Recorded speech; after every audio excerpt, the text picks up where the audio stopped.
Hi all, welcome to the Big Data and Hadoop an introductory session. Um, to introduce myself, I am Bhaskar Kali and I have been in this Big Data and Hadoop industry for years, and I will be the presenter for this, which is also a demonstration session and also sort of introductory session for people who do not have the Big Data and Hadoop background knowledge. Now this is being given, sorry for that, on behalf of ITST, who is a specialized training services providers for next generation technologies and consulting. They have dedicated trainers for each and every extensive areas that is addressed to the needs of the participants. They have been a provider on Big Data and Hadoop technology, which is most prevalently sought out today, and obviously the cloud and Azure platforms, and other than that, they also offer PMP, ITIL, and marketing certifications too. Now, in this introductory session, we will look at about big data and Hadoop in specific. What is Hadoop all about, and what is it made of? And also, we will have a look at Hadoop's ecosystem tools like Pig or Hive. And then I would conclude my session with some of the Hadoop career opportunities and its promising salary levels and job responsibilities to the people who are seeking options in this area. I will also touch a little bit about the prerequisites that you need to learn this, and to familiarize with yourselves, but not to panic. There's not much of a prerequisite there. Now, what is big data? I mean, in order to go and talk about big data, you guys need to understand what is data all about, right? The data is a piece of an information, right? It's raw. It's not processed. We call it information once it is processed. It's a raw piece of data, and when processed, and we use the information after processing it to make a decision making on a certain context. For example, you are going to a showroom and then you are asking for a television. Now, television is the data. It is raw, right? And you ask for a television, and then you build it upon it, so to say that you need a Samsung television. Now, you add up the data to process information on it, and then you go choose the thing. So it is used to identify what sort of a television that you are looking for. So that's where it's all about. A data is vital to make a key decision that is going to impact a business opportunity or predict a certain behavior, or to provide further information that will lead to the change of the way we operated in the internet world. Now, this slide is pretty much self-explanatory, but to give you a gist of it, as we are talking about, as we are listening to this class, we just see millions and zillions of data floating around the internet. Now, when internet was formed in the year 1970s by DOD, I mean, not much has been thought about that this would be a monstrous thing that is gobbling the whole world today. And if you see, we have multiples of websites that's been thronging right from various domains such as professional, personal, and shopping, entertainment, and in various categories. I mean, we do have things in terms of virtual reality too. The sites such as Flickr, Twitter, Facebook, as you see in the right extreme part of the slides, relate to the personal sites, which pumps in data of in terms of terabytes every day, and then we go to the shopping sites, and then we go to the other sites. So if you see, each and every site is being, the data is coming into it. Now, when we say data is coming into it, it is getting into a server, right? And now, can we put all this information? If you see the data, and if you see the data that is coming from Twitter, they say it's like 100,000 new tweets in a minute.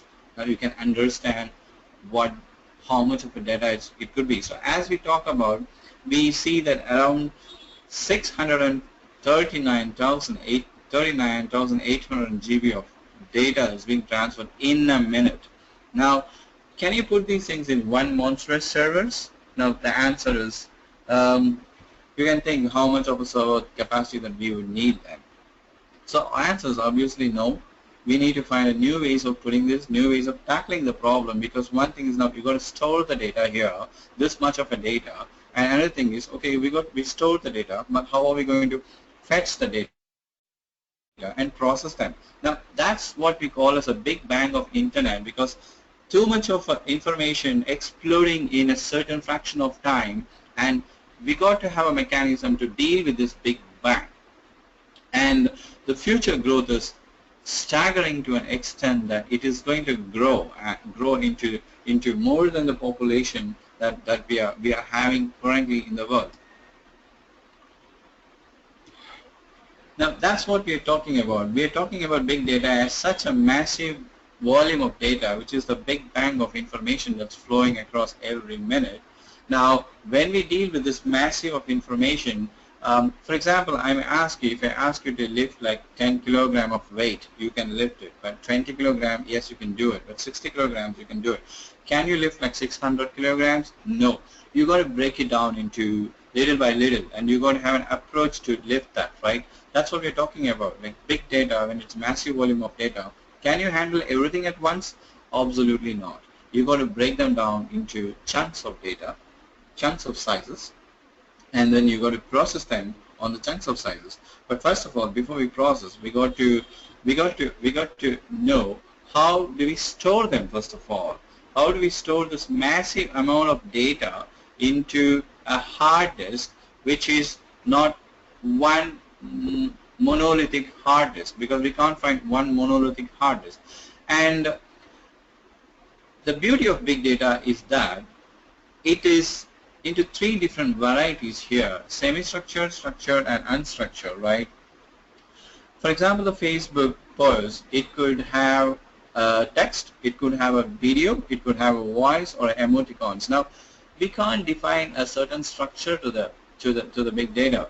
So this is what we call as three big V's of big data: the volume, that deals with the amount that's been transacted, and then the variety, that deals with the types of information that's been transacted, and then the velocity, as we talked about, it's a big bang of information that's flowing, and how much of it is flowing every second counts in here. Now, every data, if we got to attribute to big data, they got to satisfy these three V's. They got to have these three V's. Then you can construct them or tell them that that belongs to big data, and probably you can have a big data approach to solve the data to make a decision. What are the challenges in it? Absolutely, we have a problem in finding the right data. I can give you an example. If you go to a shopping site and you want to, such as Amazon.com, and you want to buy a television, you are reading the user reviews, right? So when you read these user reviews, you see some of the good reviews, some of the bad reviews. Now, how do you trust actually, is it right data or wrong data? Because there are, it's a user review. I mean, they can put wrong information to demean the product or demean the company because they have some sort of a personal vendetta or probably a problem associated with the person who dealt with him. So how do we really deal with the right data to actually assimilate the information that we want? That's one of the big problems that we got in big data world. And not to mention that there are solutions evolving, which we will talk in detail during the classroom sessions, but there are solutions evolving, and with respect to genuineness of data and correctness of data. Yeah, the second big challenge seems to be the talent, because big data industry is an evolving industry and it's quite a new industry. In that case, the people needs to be having such certain defined skill sets, and that seems to be a big challenge today. And absolutely, big data works on the internet world, so connectivity seems to be the biggest necessity here. If there is no connection to internet, there is a problem in dealing with the big data. So we also deal with multiple problems of security because we are dealing with internet. So big data does not come with just benefits, but it also its own challenges. But as somebody rightly said, every challenge is an opportunity, and that gives way to newer avenues to explore. That's where our guy, Apache Hadoop, comes as a killer to handle this person. Now, what are the bigger problems of big data? The data that needs to be stored, the data that needs to be fetched. Now, that's what Hadoop is all about. Hadoop is a solution to approach the problem that the big data is posing to facilitate writing the data and reading the data and processing the data in an effective and easier manner when we are dealing with such a big amount of data. So it's basically, in plain words, it's just a software framework that is written to deal with this big data. Okay.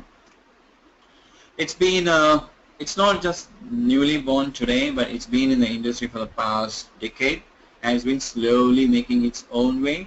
When it was formed by Doug and Mike Caravella, two Harvard graduates, colleagues working on the Nudge project, which got adopted by Yahoo later, and then got spawned as a Hadoop and given to the open source industry as Apache Hadoop, and that's how it slowly started getting significance. And since then on, big data has never looked back. Since then on, Hadoop has been a winning software to approach the problem that the big data was posing.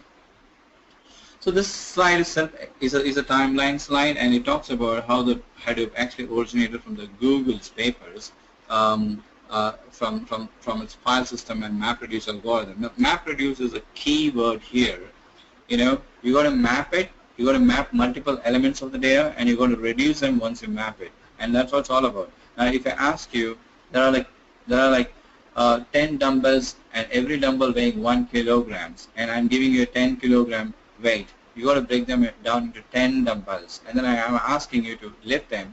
You got to lift them like 2 each, or all 10 together. Then that's what it's all about. The big data is broken into chunks and stored into the server, and that part is dealt by the Hadoop distributed file system, HDFS, as you see right up in this slide. And then once it is stored, then the way it is fetched and worked on is the MapReduce part here that you see. So this relates to the storage part here, and this relates to the computing part here, and both combined forms Hadoop core. You know, and Hadoop core is a setting stage for big data processing on top of it, using ecosystem tools such as we see here: Pig, Hive, HBase, Flume, Scoop, and it's been like going on and on and on. And of late we have been going through the Spark and Storm, which facilitates real-time processing of the data too. Now, when we talk about HDFS, in plain words, it's a file system. As a file system resides in a hard disk, and HDFS resides in any machine's hard disk. Now, the beauty is that you don't need a dedicated server. You can just put them on a commodity mission, such as laptops. Now, this set of missions running them is called the cluster, okay? And every individual mission is called the node. Now, you want more data, obviously more the nodes is needed. And when more than nodes are there, obviously more the processing is required, and that's where the MapReduce comes as a killer here. Its characteristics: HDFS is very reliable, which means that even if one system goes down, it can recover the data from the other system. It is scalable because we're talking about a bigger size of a data here, right? So we can't fix a certain architecture. The architecture needs to be scalable. As the data increases in size, you got to have facility to scale the storage system so that they can be stored. And as we already said, that it can run on commodity hardware, so which means it's cost effective. We don't need to hire like mainframe machines or high-end blade servers to run these things, such as the case used to be in the olden era. And Hadoop comes and defeats the whole purpose of it. And Hadoop has a flexibility to deal with both structured and unstructured. Just now we talked about the Facebook example of having a text and a video and things, and Hadoop can differentiate between them and process them. And Hadoop works on the file system on write once, read multiple technology like worms, which means that you write once and then, which means that, for example, if you tweet once and you don't change the tweet every time, you may add a new tweet but not changing the same tweet, right? That's what it's all about. So for such kind of a data, Hadoop is suited for it. Yeah, and the change why Hadoop is more prevalent is because in olden days when we wanted to do compute data, we used to take the data to the processor and the processor used to work on the data, right? But now we're keeping the data stagnant. We're keeping the data on the hard disk, but we're moving the computation to the data, to where the data is all about. And now why do we need to do that? If I need to work with 2 kilobytes of data, it's much easier. I can move around an interface. But if I need to move like 2 terabyte of data, and the time going to take to move the 2 terabyte of data to my processor itself is longer. I have no patience to wait because there's an ever-changing world in the internet, and there is no patience there. So we need to arrive at a faster way. So which means that we move the computing, which means we just move the way it is processed to the data and to where the data resides. And obviously it's fault tolerant since the hardware failures can be managed, and it's a software platform, which means it provides APIs for the users to develop applications on top of it, and it uses simple file system model, which means that you can open a file, write things, and then close the file. You don't need to bother about structuring the data at all. It's a flat file system. You don't need to bother about the hierarchies and things like that. Hadoop comes in 2 flavors, 1.2 and 2.0. Now 2.0 is the most advanced version, and it provides more facilities to operate with it, including the real-time part of it, which is better than 1.0. But more or less, the framework is more or less the same.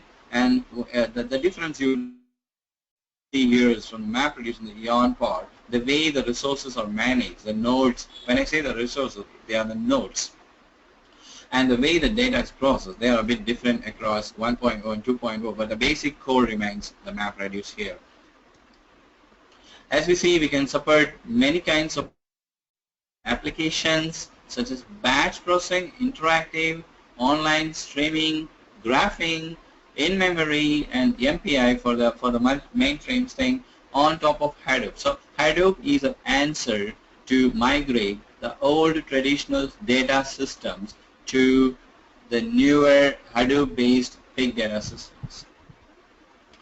Pig is one of the Hadoop ecosystem tool, and now Pig is why do we need an ecosystem? Ecosystem makes our life easier to use the framework, right? So Pig is one of the tool built on top of Hadoop, as you see here. Where is that? Yeah, it's built on top of Hadoop to ensure that the data inside the HDFS is processed in an easier way. And it is aimed at people who are scripting language skill sets, because it's a data flow language. The input of the data is the output of the data is the input of the next data. So that's how it goes. And it's good for structured data, which means that if there's a structure, Pig can work easily. Obviously, Pig is an interpreter language, so as we said, it's a scripting language, so it's slow. So we will learn about this, why it is slow in the detailed things. But for an introductory session, you just got to keep in mind it's slow. Now Pig has 3 components. One is embedded, which is on the Hadoop part. One is a grunt, which is a shell, and one is a script. Now this is where we programmers will write the job, and this is where we run the job, and this is where the job translates into MapReduce. Now a Pig program transforms into multiple MapReduce jobs to get the results of the data that is being processed, and that transformation runs on the grunt shell. These are some of the operations that we can do it using Pig. We can load a file and store a file and see the file using these 3 commands. We can do the filter operations, and join operations and sorting operations and combining operations. Now, this is a basic comprehensive set of commands that we got to use Pig to load the data, to do anything with the data that we got. In this example, we could actually see, if you see, this is a sample code of a union example, and here we just say load a file here called data1 and load a file here called data2, and we are loading what in data1? 2 integers, a1 and a2, and here in data 2, B1 and B2, two integers, and they are stored in the variable A and B, and we are performing a union of these two, and then we are just seeing what is the result. Now that's what we see the data file here, and we see the union of it, we get the union of it. Now you can see the pig script. It's so easy to load and do the union operation with the pig command list that we have seen here. Similarly, there are many. Similarly, we can have programs for different types of characters. For example, float and character arrays. We can group them, we can co-group them, we can filter them. So we can do multiple operations using pig to process on the data. We can do join operations. Now, pig, while pig is more used for scripting language, Hive is a key there, because Hive is some sort of a database-oriented language for people coming from SQL background, where people can write SQL-based commands to work on the Hadoop data, right? SQL-based commands are used majorly on the databases, but Hadoop is not a database. Hadoop is a file system. So how do we ensure that the traditional commands can still operate when the data is moved to file system-based storage? Now that's where we need to think. And that's where we have an ecosystem tool called Hive, which is more of a SQL language designed to work on Hadoop. It defines SQL query-like language, and it suits for the data warehouse infrastructure. It also provides the ETL processing things, and everything runs as a MapReduce jobs. In turn, you can also write custom MapReduce jobs in Hive. Just like in Pig, we saw three components. What are three components? Grunt, Embedded, and Script. In Hive, we have similar components such as Shell, like Grunt, Metastore, Engine, Compiler, and Driver. Driver is used to connect to the database. Compiler absolutely is used to compile the Hive script, SQL language. Metastore is an internal database that it stores. Hive also provides all the facilities like SQL. You can filter a row, you can store the results of a query, you can do equi-joins, you can partition the table and join the tables. You can also query from a Hadoop file system directory.